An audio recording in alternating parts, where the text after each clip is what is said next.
Well, hello. We are back to remind you about how sleep affects your physical health and look into the ways that sleep affects our mental health. A reminder of how not getting your 8 to 10 hour of quality sleep affects your physical health. Hey, you get a bad night's sleep. How is your focus? Ability to store memories? Regular periods? Healing from a hard workout or a bad injury? How about the bags under your eyes? How about your ability to fight off infection, bacteria, and viruses?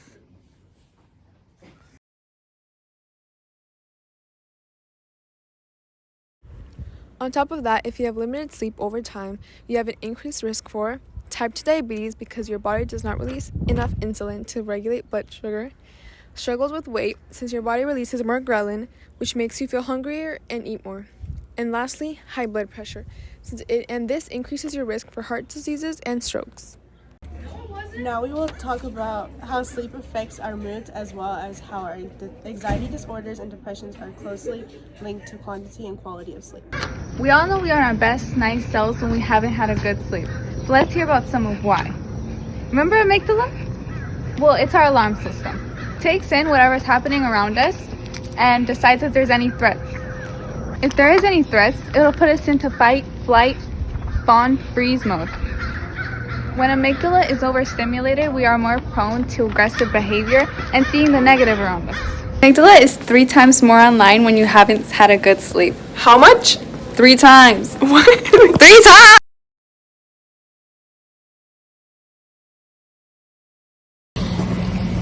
Say you're about Johnny along so we can listen to what you said about yourself struggling. Well, what was like the issue? You told me he was like having trouble sleeping or something?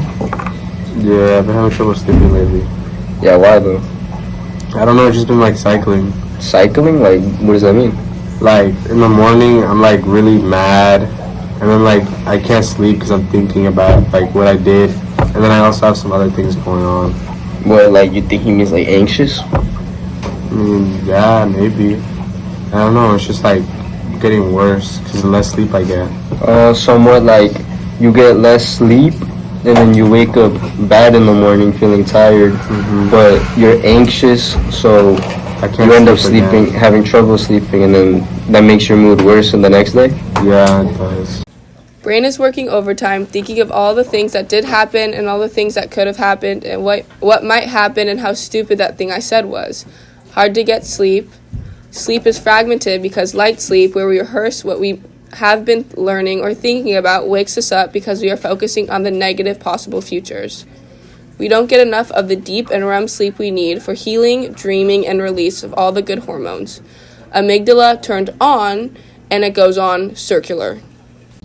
We all have stress in our lives, and our amygdalas are our first dealers with that stress, including physical reactions and anxious feelings in our bodies that hope to protect us when we feel we are in danger.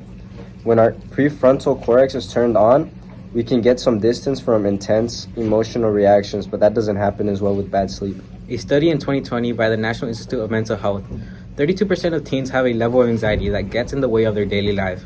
Just like there are cycles of sleep, the quality and quantity of sleep affects how we handle anxiety, and anxiety affects how well we sleep. Depression has some of the same connections with sleep as anxiety, but there's more. People that go to sleep from 1 to 4 a.m. are depressed at a significantly higher level than those who go to bed earlier. People that are depressed are 75% more likely to have trouble getting to sleep or staying asleep than those who are not depressed. Those with insomnia are 10 times as likely to be depressed. How does this affect teens, especially? Too little sleep means bad moods, which affect your ability to deal with daily stress and relationships with family and friends, which can lead to depression. Too little sleep means extreme reaction to bad things that happen. Seeing the bad things as more intense or frequent or important than they really are can lead to depression. Too little sleep increases suicidal ideation due to wrecked judgment, concentration, and impulse control. Good sleep is not going to solve all or every part of our mental health challenges, but the connections between sleep, brain health, and mental health are so strong. Working on getting high quality and quantity of sleep is an important step to taking care of our mental health. And if you are working with a doctor or strategize treatments for your mental health challenges, Make sure you ask about their ideas for good sleep. Next week, we're going to focus on the class of 2023 as they head out beyond high school and the things that they might need to think about and the grief they might need to process. Be excellent to each other. Get 8 to 10 hours of sleep. Stay flashing the bottle.